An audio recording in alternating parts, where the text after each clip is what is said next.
Então, nós vamos assim, nos acomodando nos nossos lares, nas nossas cadeiras, agradecendo a equipe espiritual aqui presente, os nossos anjos da guarda que cuidam de nós, os espíritos que cuidam das nossas famílias, que guardam as nossas casas, que protegem o nosso lar, que nos inspiram, que nos guiam, pela oportunidade de estarmos aqui mais uma vez estudando Allan Kardec, nos aprofundando aí no livro dos Espíritos, nos fundamentos da doutrina, porque nós sabemos, Senhor, que quanto mais nós sabemos, melhores decisões nós conseguimos tomar. Que através dessas informações colocadas em prática, que nós adentramos o nosso caminho ao encontro da felicidade eterna. Não essa felicidade temporal aqui na Terra, ou a felicidade real ensinada por Jesus. Que nós possamos abraçar essa oportunidade de estudo ferozmente, com vontade, disciplina, educação. Que nós saibamos, Senhor, prestigiar todos esses espíritos de alta envergadura que nos inspiram, que nos ajudam, e aproveitar essa oportunidade bendita que nos é dada. E nós sabemos que é um privilégio. Nessa noite em especial, nós pedimos que a Dona Lúcia seja envolvida em muita luz e muita paz, que ela seja inspirada para que a sua palavra seja fácil. E que cada um de nós, Senhor, que passa por dificuldades, por problemas, possa ser ajudado pela equipe, dos mentores superiores, envolvendo também aqueles que não puderam comparecer nessa noite, cuidando também deles e dos seus problemas e preocupações. E assim, profundamente agradecidos, nós vamos dando por início o nosso estudo dessa noite. Graças a Deus.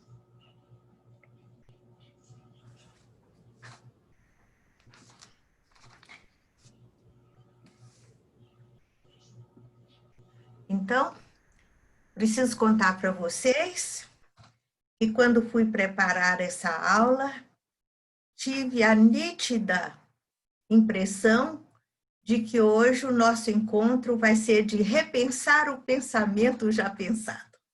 Porque todos os itens, eu montei a aula em cima do capítulo do livro, mas eles são tão didáticos, eles voltam ao assunto muitas vezes, que é para a gente registrar. Quem não aprendeu na aula anterior ou na outra antes, tem mais uma chance de aprender. E tive a agradável sensação de que o nosso grupo, apesar de pequeno, apesar da singeleza do nosso trabalho, já assimilou bem a essência desses conceitos. Então, fluido cósmico universal, eu não sei se eu já comentei com vocês, toda vez que eu falo fluido cósmico universal, dentro dos padrões da doutrina, eu tenho a impressão de que estou fazendo um pleonasmo, porque se é cósmico, é universal. Então, bastaria dizer fluido cósmico ou universal, já estava subentendido que é a matéria básica primitiva do universo, né?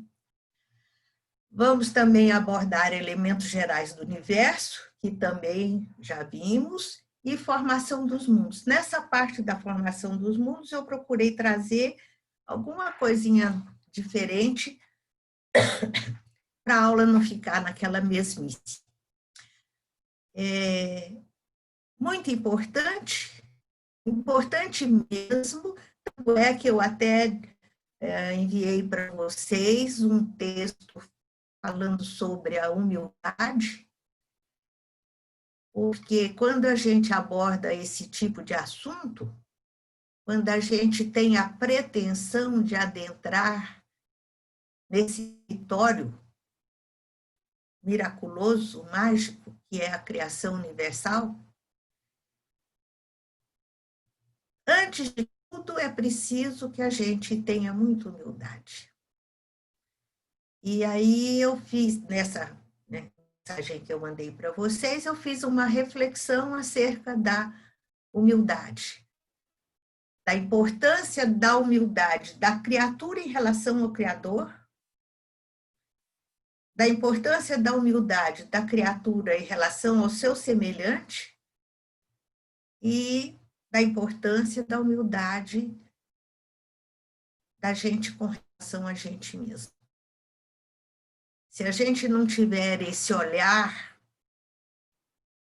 equilibrado, disciplinado, a gente pode cometer muitos enganos e se perder por outros caminhos. Podemos passar para o outro slide, Aninha? Então, o que é fluido cósmico? É um fluido etéreo que enche o espaço e penetra os corpos. Geral, no todo.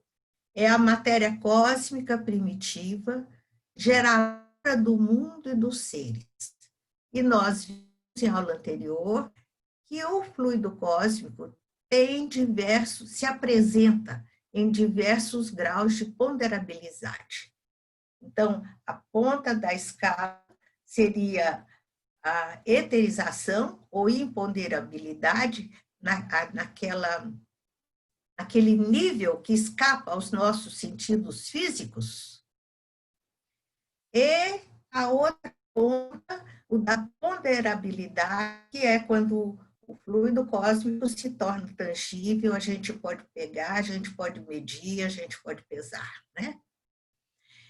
E ponderabilidade em relação à possibilidade dessa manipulação que a gente faz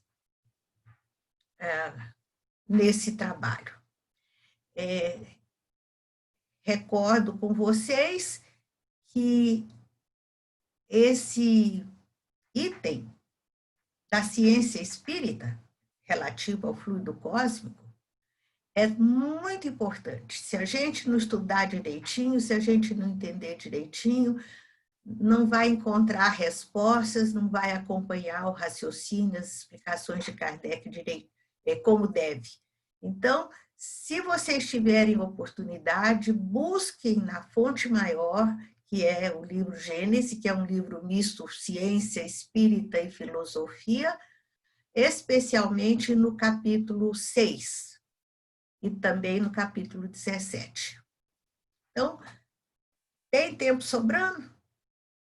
Está com vontade de ler alguma coisa interessante? Pegue Gênese, é um livro maravilhoso.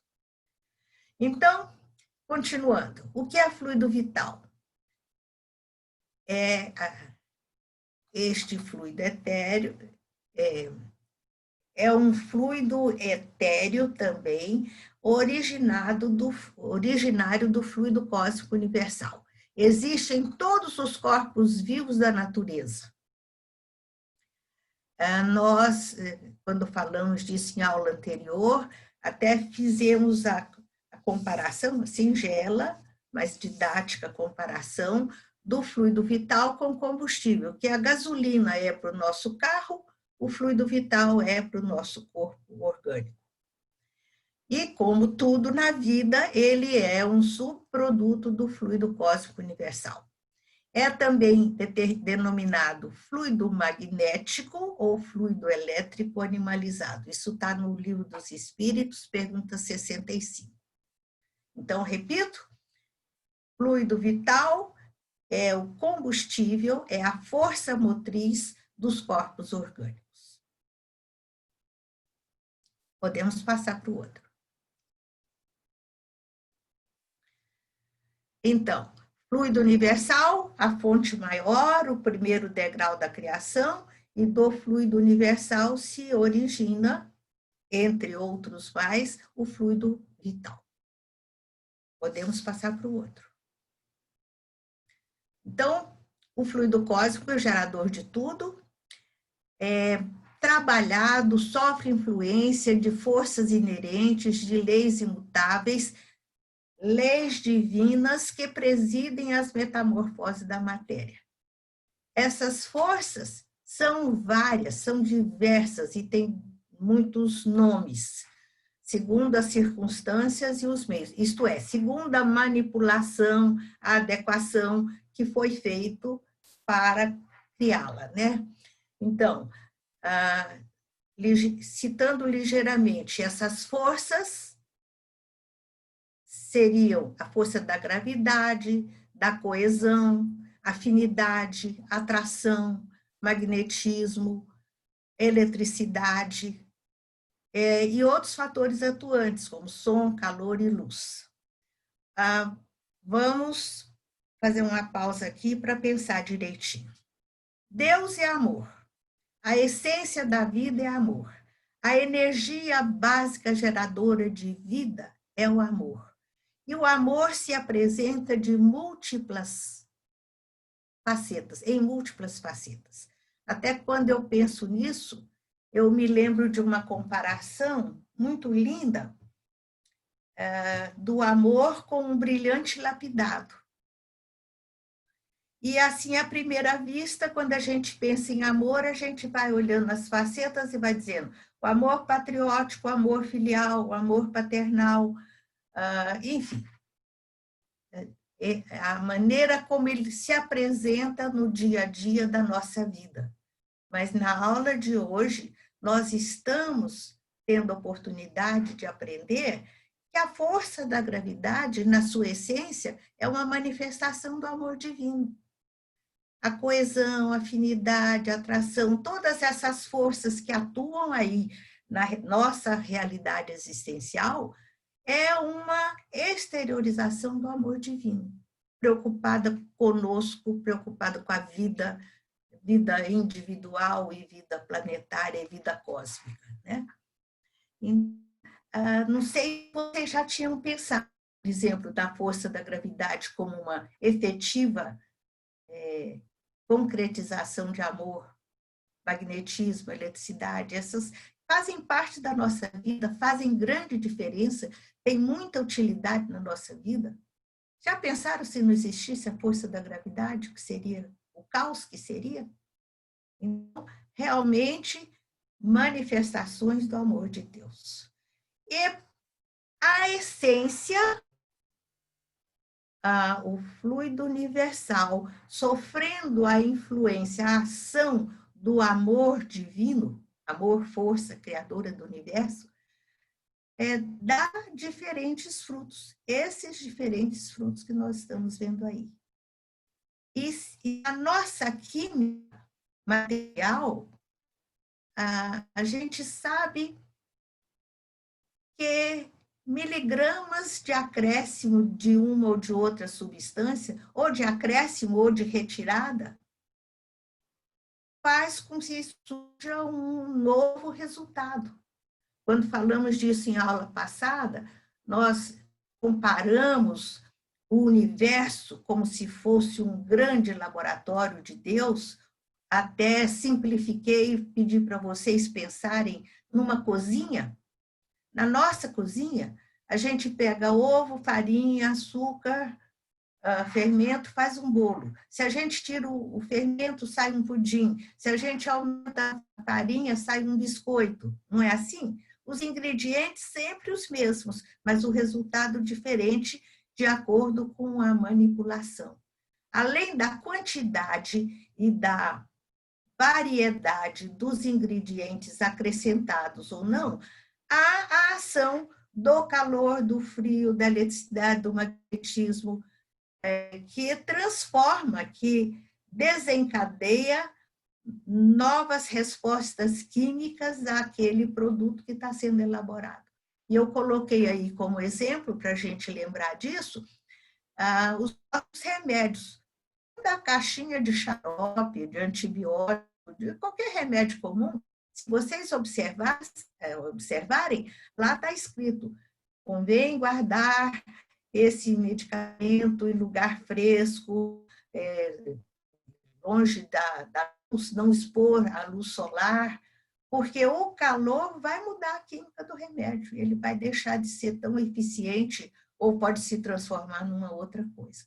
Então, se a química material é complexa, delicada, sensível desse jeito, imaginem vocês a química espiritual trabalhada pela inteligência suprema do universo, a causa primária de tudo que existe. Podemos passar adiante. Aqui eu trouxe uma ilustração para nós tomarmos consciência de algumas das diversidades da manifestação do amor de Deus. A eletricidade, o magnetismo, a força da gravidade aí com Newton e a sua famosa maçã. Aqui é o nosso DNA, o nosso código genético, que é outra coisa mágica. Eu me encanto, eu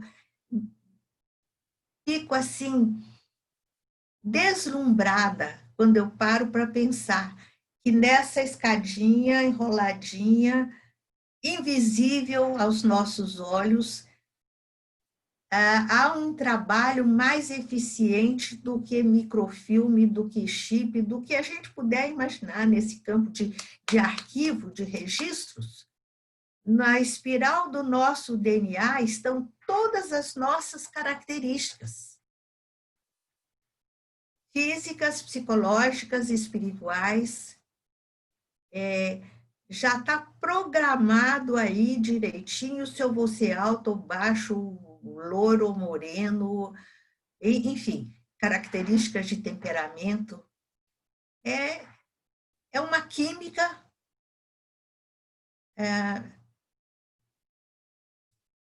milagrosa. Não queria falar de milagre, não, mas parece milagre, né? É uma coisa assim que não temos palavras para definir. A profundidade, a importância desse trabalho. Podemos passar adiante. Bom, falamos do nosso planeta, do nosso universo, mas a gente sabe, a gente aprendeu no Evangelho segundo o Espiritismo de que há muitas moradas na casa do Pai.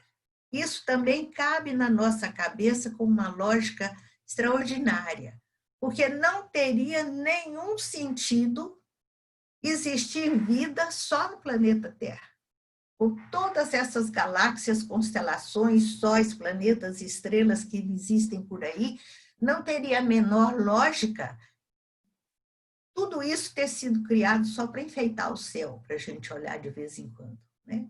Então, cada mundo, cada galáxia, cada constelação, cada estrela tem a sua função, tem o seu papel, tem o seu trabalho. E está realizando esse trabalho, né? Pois bem, então, em todos esses mundos, que a gente não imagina quantos sejam, quais sejam, como são, existe a mesma organização, esse mesmo planejamento divino, só que, evidentemente, regido por outras leis, por outras forças. A realidade da Terra necessita do magnetismo, da eletricidade, da atração, da coesão, etc. Mas como é que nós podemos imaginar quais são as necessidades de Saturno, de Júpiter, de Marte? Realidades completamente distintas. Estamos falando ainda da nossa galáxia. Então, é muito natural que a gente admita que em outros mundos existe um planejamento divino, existem outras forças, outras leis atuando e que são desconhecidas na Terra por várias razões, mas principalmente pela nossa imaturidade espiritual, pelo nosso singelo grau evolutivo. É uma escala inimaginável, em toda a criação existe esse degrau evolutivo, do inferior ao superior, a vida impulsionada pela lei do progresso caminha sempre na direção do objetivo maior, que é a perfeição. É a razão de ser da nossa existência, né? numa grandeza indefinida, que, repito, escapa ao nosso conhecimento, à nossa competência, e sempre regidas pela lei universal. Focando agora o nosso planeta, o nosso globo, eu coloquei aí esse caranguejo para nos conscientizarmos mais uma vez da importância da humildade. Porque nós, em relação à criação, em relação à competência divina, em relação ao planejamento divino, estamos tão bem preparados como o caranguejo no fundo do mar, em relação ao que está acontecendo na criação universal. Quando falamos disso em aula anterior, eu usei outra comparação. Eu falei para vocês dos índios e Anhanguera, vocês estão lembrados? Nós ainda estamos muito no patamar de índios.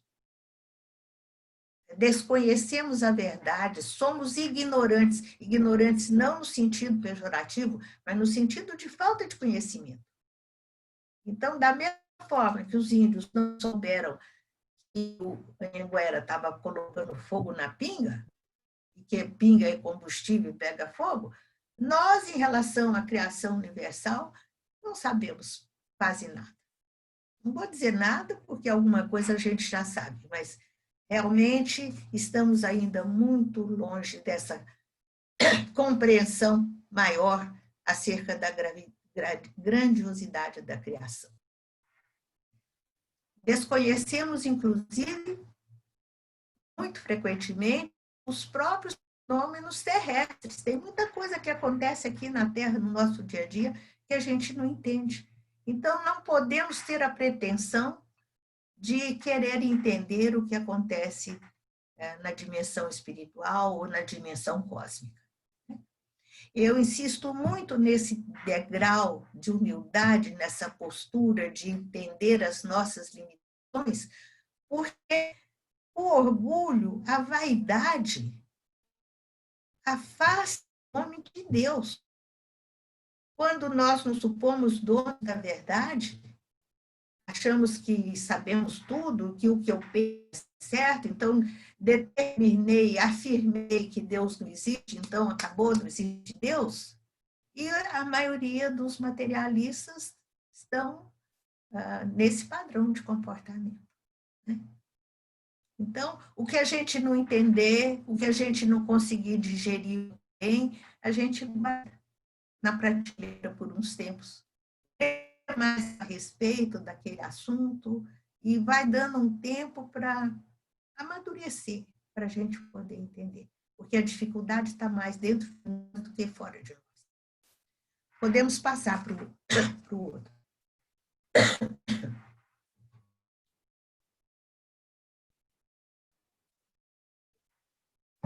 Então, com toda essa gama de leis e forças atuando, é fácil concluir e entender a grande diversidade que existe na criação, no universo maior, na dimensão maior e na Terra. Então, todas as formas diferenciadas de vida são consequência de um número ilimitado de forças que nós ainda desconhecemos. Mas pelo fato de eu não conhecer, não quer dizer que ela deixa de ser atuante. Vou dar um exemplo para vocês, olha, bem bobinho. O meu livro, está aqui na minha mão. Eu não acredito na força da gravidade. Adiantou? O livro caiu, do mesmo jeito. Então, quer eu acredite ou não, essas forças são atuantes e estão aí em trabalho incessante. Né? Então, voltando ao fluido cósmico básico de toda a criação. Resumindo de uma certa forma tudo que eu falei até agora, o fluido cósmico é a substância primitiva. O que a filosofia espírita fala de substância? O que é substância? Substância é aquilo que existe em si e por si. Existe. Então, o fluido cósmico universal existe. E ele contém todos os elementos necessários, básicos, imprescindíveis para a dinâmica do universo pela eternidade, sempre. Então, a doutrina espírita afirma com toda a segurança que o fluido cósmico é a eterna geratriz, é a fonte de onde surgem todas as formas de criação. Podemos passar para o outro.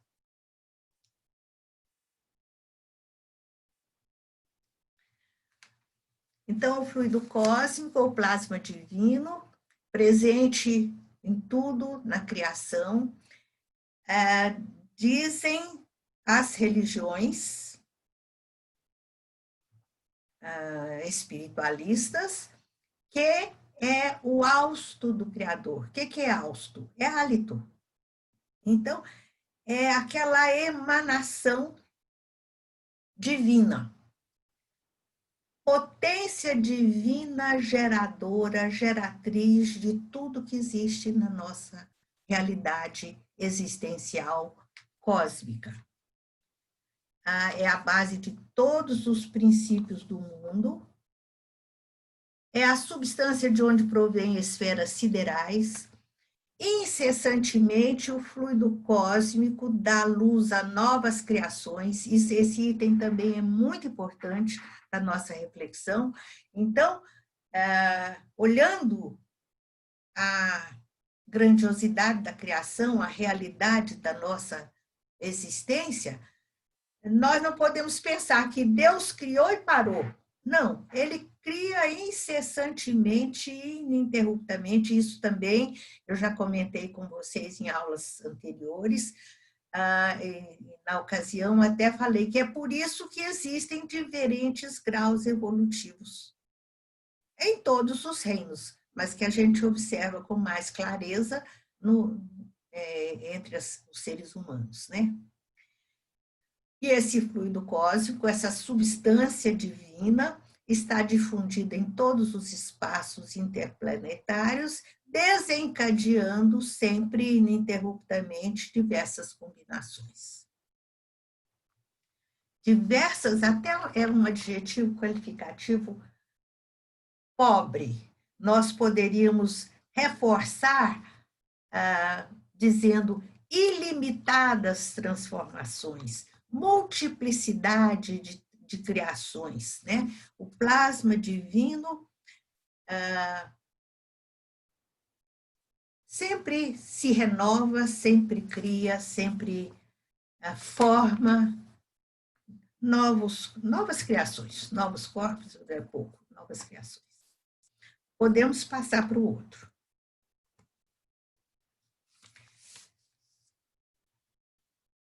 Então, o fluido cósmico, vou ler rapidamente, porque isso tudo você já sabe. O fluido cósmico escapa aos nossos sentidos, é invisível aos nossos olhos. Os nossos olhos, aqui eu vou fazer uma pausa para a gente louvar a Deus e agradecer a Deus pelos nossos sentidos físicos. Já falei isso com vocês em aula anterior também. São verdadeiras joias espirituais. Enriquecem a nossa vida de uma forma extraordinária. O poder ver amplia os nossos horizontes.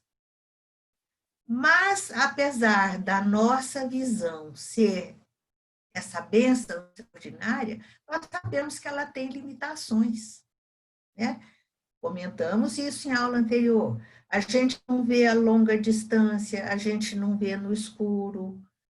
É preciso de circunstâncias relativamente restritas para a gente poder enxergar. A audição também, nós comentamos com vocês. É uma maravilha poder conversar, poder ouvir uma música, mas nós sabemos que a nossa audição tem muitas limitações. O nosso cachorrinho ouve muito mais do que nós. antes que a campainha da nossa casa toque, ele já começa a latir avisando que está chegando alguém, né? Então, observando esses exemplos e outros, nós entendemos com muita clareza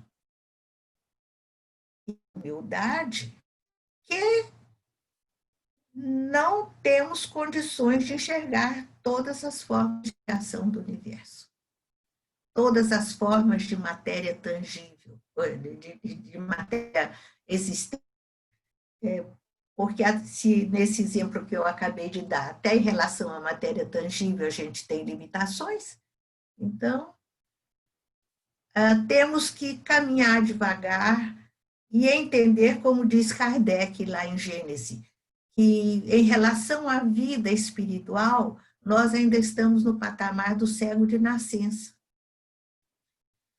Por mais que eu me esforce para explicar para o cego o que é o sol, o que é o verde de uma folha, o que é o colorido de uma flor, isso é impossível, porque não existem recursos dele, na bagagem de conhecimentos dele, informações suficientes para que ele entenda o que está acontecendo. Então, numa dimensão cósmica, numa dimensão maior, as nossas dificuldades serão muito maiores, né? Outro exemplo que eu gosto muito de dar para a gente sentir a limitação dos nossos abençoados sentidos físicos é pensar no ímã. Eu tenho coleção de ímãs de geladeira. Eu me encanto, eu gosto. Nessas viagens que faço, sempre compro. Os amigos sabem que eu gosto, viajam e me trazem.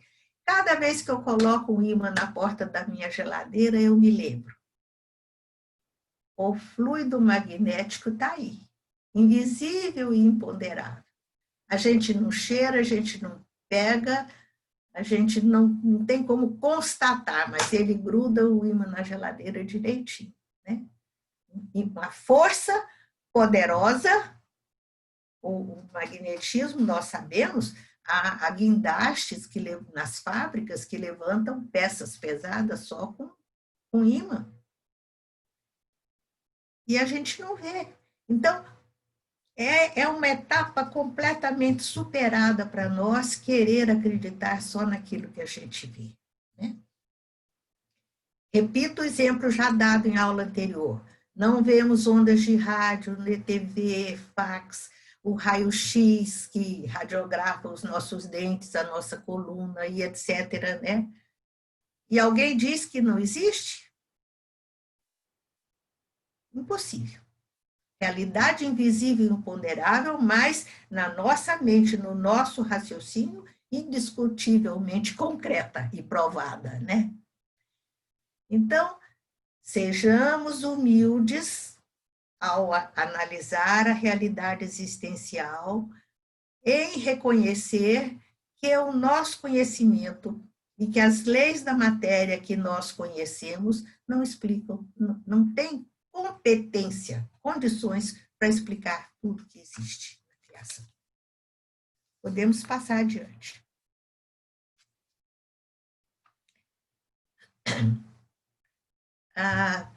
Elementos gerais do universo, matéria e espírito, até eu pedir para vocês, depois dessa aula, num processo pedagógico de fixação, que vocês, por favor, fizessem um resumo do que vocês aprenderam acerca da formação da matéria e da formação do princípio inteligente. No nosso livro está na página 247 e 249. Sem pressa, é lição de casa só para memorizar, para repensar o pensamento já pensado, né? Bom, então, matéria é o laço que prende o espírito, instrumento muito útil, também já vimos em aula anterior, vocês se lembram que eu trouxe aquelas ilustrações falando do palitinho de picolé, do ábaco que a criança conta para poder ter uma noção mais real, mais concreta da realidade invisível, dei o exemplo do estudo da aritmética no maternalzinho, no prézinho, né? Pois é. Então, precisamos de recursos materiais. A matéria é abençoado instrumento que vai nos ajudar a entender a realidade sutil da dimensão espiritual. Na dimensão espiritual estão o princípio inteligente, está o princípio inteligente que independe da matéria. A gente já sabe que na criação universal o triângulo básico, a trindade espírita é Deus, espiritual, princípio material, distintos uns dos outros. Isso nós ainda vamos ver no nosso estudo do livro dos Espíritos, logo mais, é a pergunta número 25. Então, a união do espírito e da matéria é necessária exatamente para facilitar o nosso aprendizado, porque nós não temos ainda condições, não estamos ainda aptos para perceber o espírito sem a matéria. Como não percebemos todos esses exemplos que demos para vocês da realidade invisível e imponderável, com mais razão temos dificuldade para entender a realidade do espírito. Né? Podemos passar adiante.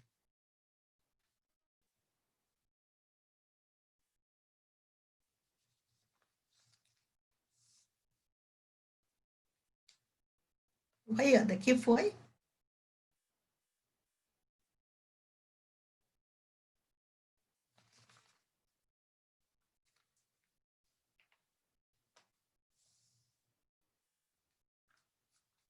Ana, o que será que aconteceu com a Ana? Deixa eu ver aqui a minha aula.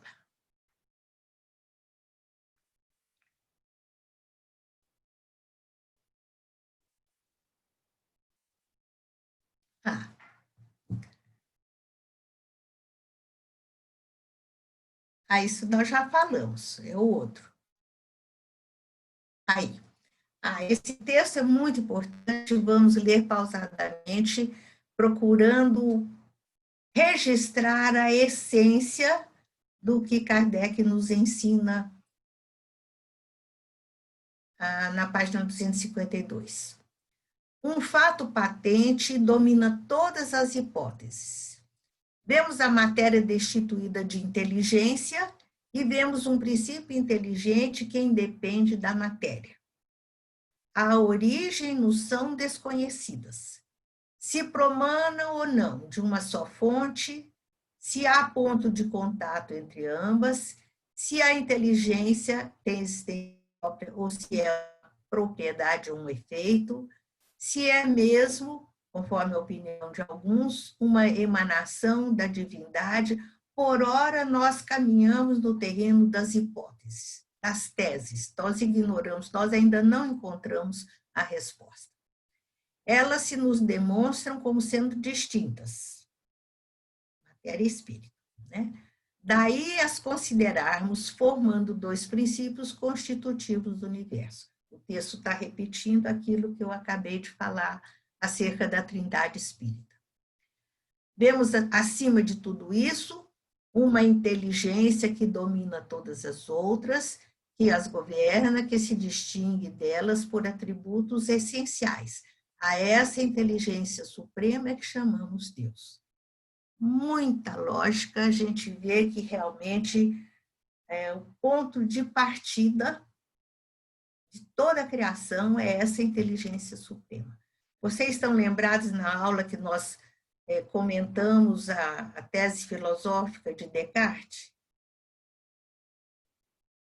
Descartes, um jovem soldado, vida voltada para a realidade material, mas como era um verdadeiro profeta no campo da filosofia, veio com a bagagem pronta e, num dado momento, começou a se questionar. Existe Deus? Não, não existe Deus. Existe espírito? Não, não existe espírito. Existe... Eu existo? Existo. Eu estou aqui. Eu sou uma coisa que pensa. Penso, logo existo. Ora, eu não me criei. outra pessoa, outro ser humano igual a mim, não tem capacidade para me criar, conclusão matemática, racional, porque a tese dele é racional. Fui criado por uma inteligência superior à inteligência humana. Então, a essa inteligência suprema, ensina a filosofia espírita, nós chamamos de Deus. E esse conceito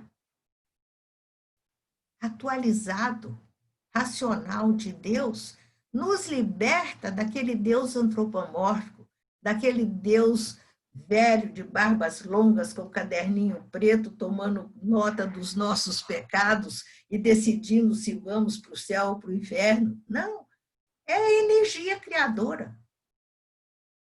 E por hora, nós temos que parar por aí, porque, inclusive, falar que Deus é energia criadora também é perigoso, porque energia é matéria e Deus não é matéria. Mas a pobreza do nosso vocabulário ainda não nos permite definir exatamente o que é Deus.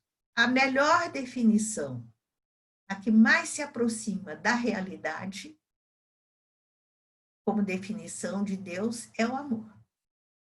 Deus é amor. E, apesar dessa frase estar muito banalizada, inclusive nos adesivos dos carros e nos programas religiosos de TV, mas realmente amor, a energia criadora do universo, de uma certa forma, define Deus. Podemos passar para o outro slide. Aqui eu trouxe a tabela periódica dos elementos. Esses são os que nós, no momento atual, no nosso degrau evolutivo de ciência acadêmica, conhecemos. Mas no passado a gente conhecia muito menos. E eu pergunto a vocês, vocês acreditam que só existam esses?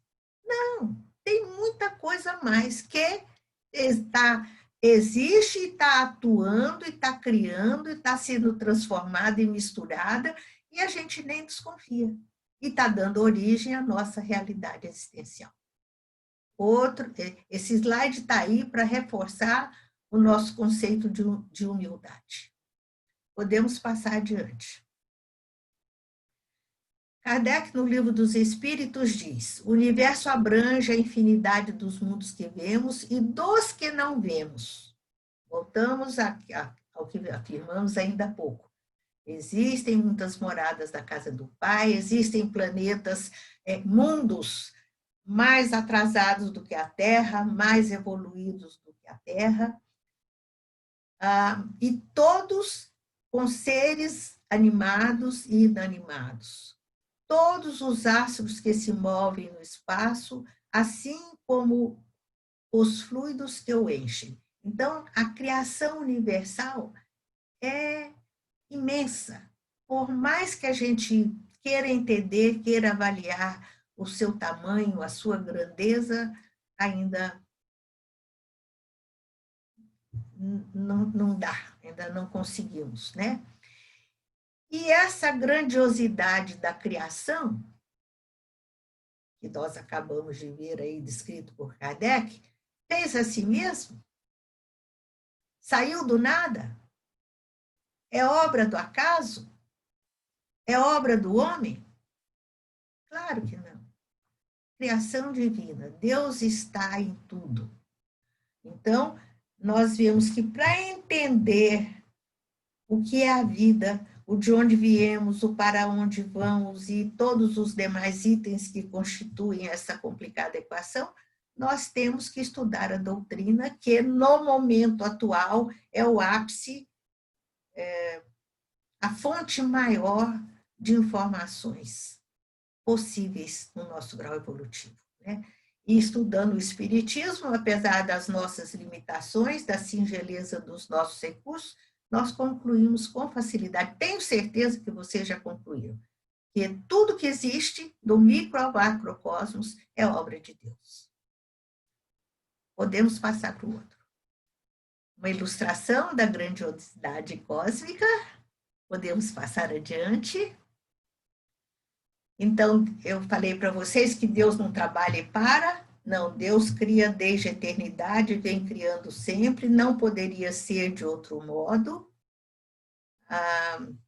Releiam o texto da página 259, da grandiosidade da criação. Toda a criação remonta a Deus, a infinidade dos mundos.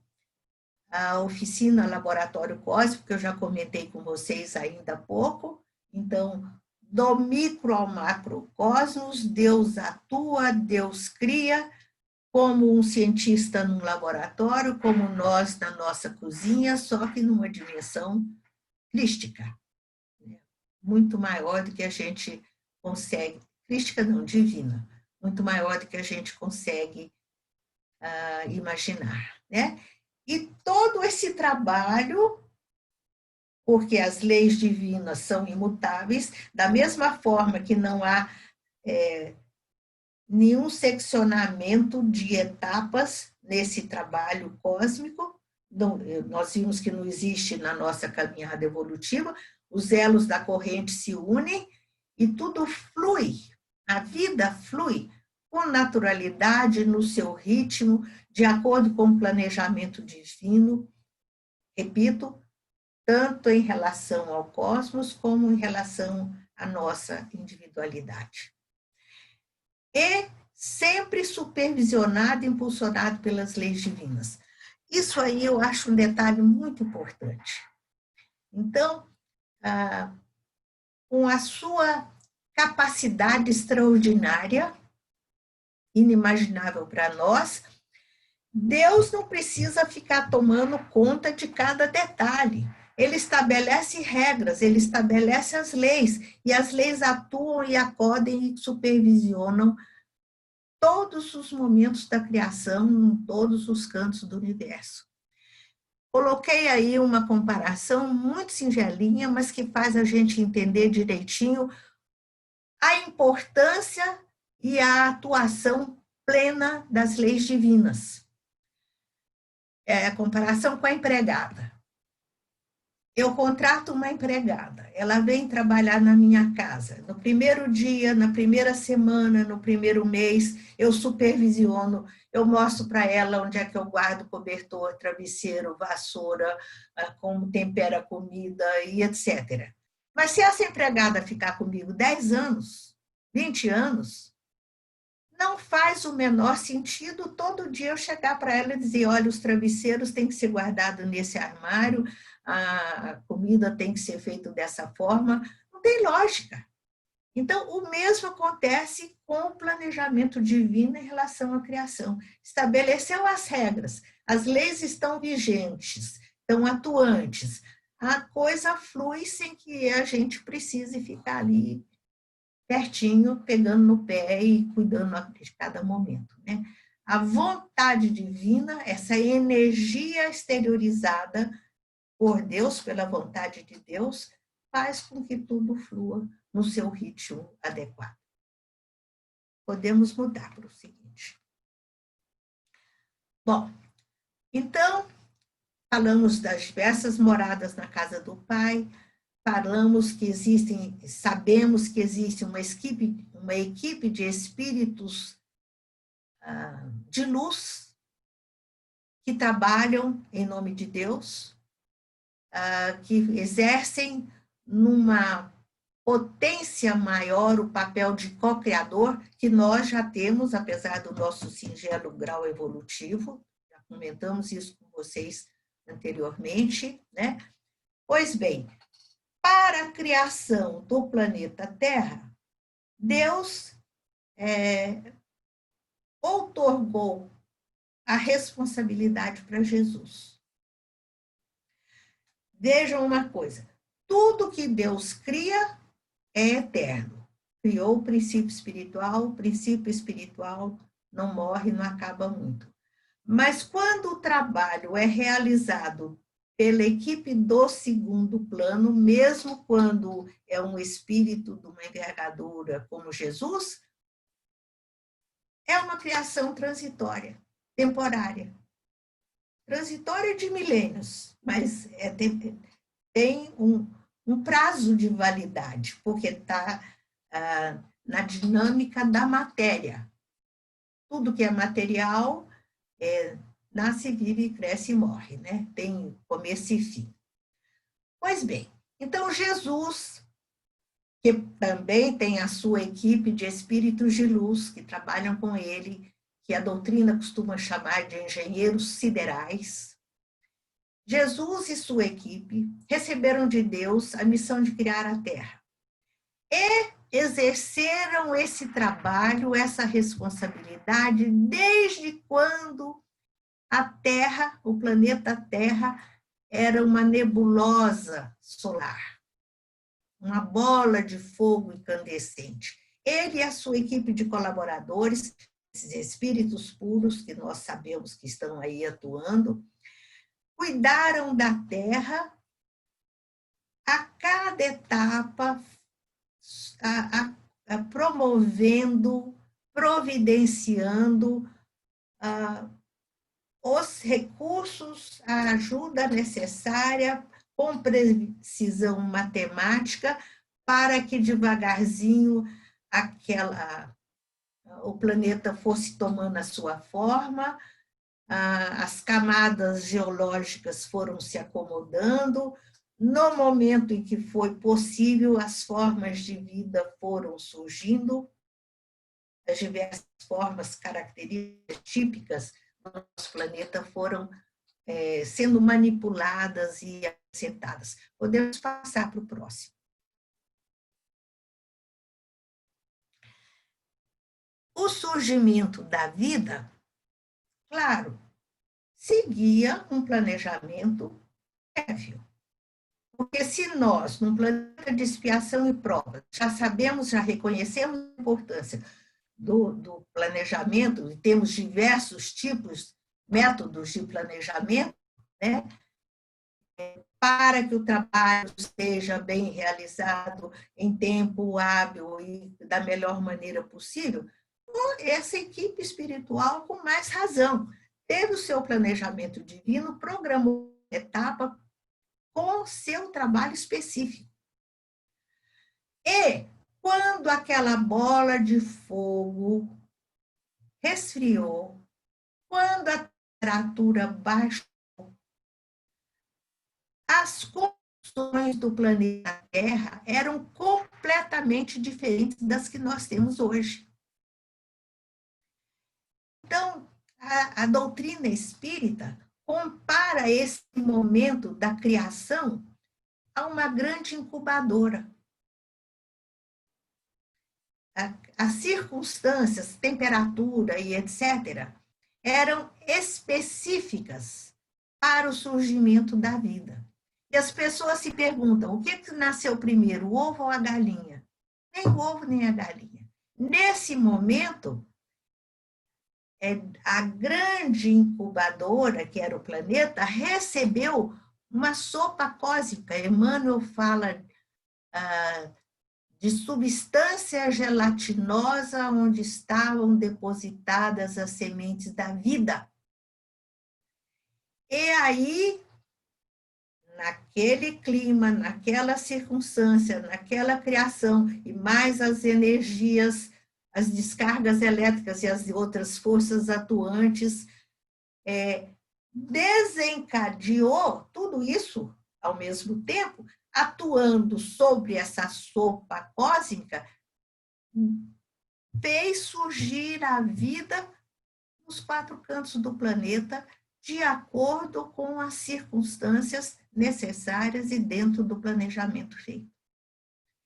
Agora, pergunto a vocês, seria possível uma coisa dessa hoje, com o planeta Terra? De jeito nenhum, porque o planeta tem outra temperatura, o planeta está poluído, a camada de ozônio está alterada, então é uma outra realidade. E sem que haja todos os itens funcionando direitinho, a vida não surge. Então, só naquele momento, só com a supervisão dessa equipe de luz aí, é que foi possível que acontecessem essas reações, essas transformações, fazendo surgir a vida na Terra. Então, essas sementes de vida, nessa ocasião, tiveram condições ideais No começo, claro, porque o planeta era inóspito, as primeiras formas de vida tiveram que ser resistentes. Era para sobreviver naquele momento só com a força e o tamanho de um dinossauro. As plantas eram gigantescas, porque qualquer coisa mais delicada não resistiria, né? À medida que o tempo foi passando, estamos falando de séculos, de milênios, né? A evolução, a transformação foi acontecendo gradativa e permitindo, possibilitando o surgimento de novas formas de vida. Isso tudo está em A Caminho da Luz. Emmanuel explica com muita beleza. Eu já falei para vocês que tem uma palestra do Haroldo, um seminário de 3 dias sobre A Caminho da Luz, um seminário que ele fez há muito tempo atrás, anos atrás, em Miami. É uma verdadeira joia. Se vocês digitarem A Caminho da Luz, Haroldo, em Miami, seminário de Miami, dá para ver 50 vezes e ainda é pouco. Tanta informação importante que tem nesse trabalho dele. E, além disso, além de pedir para vocês relerem A Caminho da Luz, eu sugiro a vocês que façam uma visita ao planetário. Eu não sei se aí em Portland tem planetário. Tem? Bom, se tiver, não deixem de ir, porque é uma experiência enriquecedora, mágica, a gente olhar toda aquela quantidade de sóis, estrelas, constelações, a gente sai de lá feliz da vida, achando que a nossa vida é muito simples, é muito fácil, os nossos problemas não pesam nada diante da grandiosidade da criação. E reforça a nossa fé racional. Podemos passar adiante.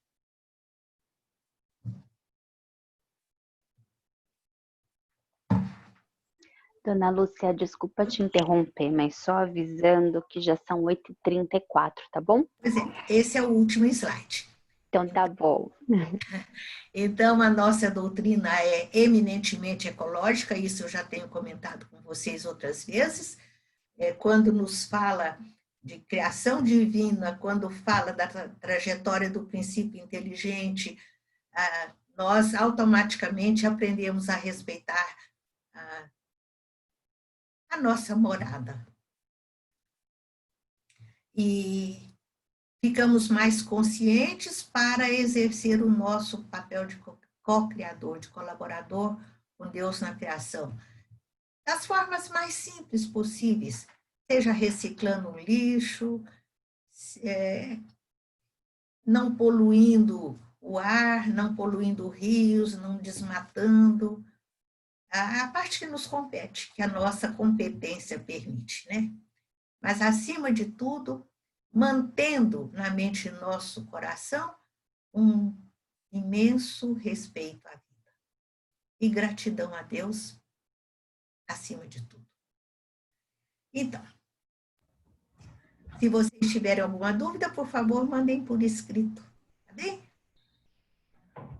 Passo a palavra para a Ana. Então, nós vamos nesse instante, então, já passamos aí um pouquinho do nosso horário, nós vamos agradecendo a equipe dos espíritos aqui presentes, agradecendo a esse amor infinito, perfeito de Deus, que cuida de tudo e de todos. Esse hálito divino que enche todo o universo, sem deixar vazio. Que nós possamos usar essa aula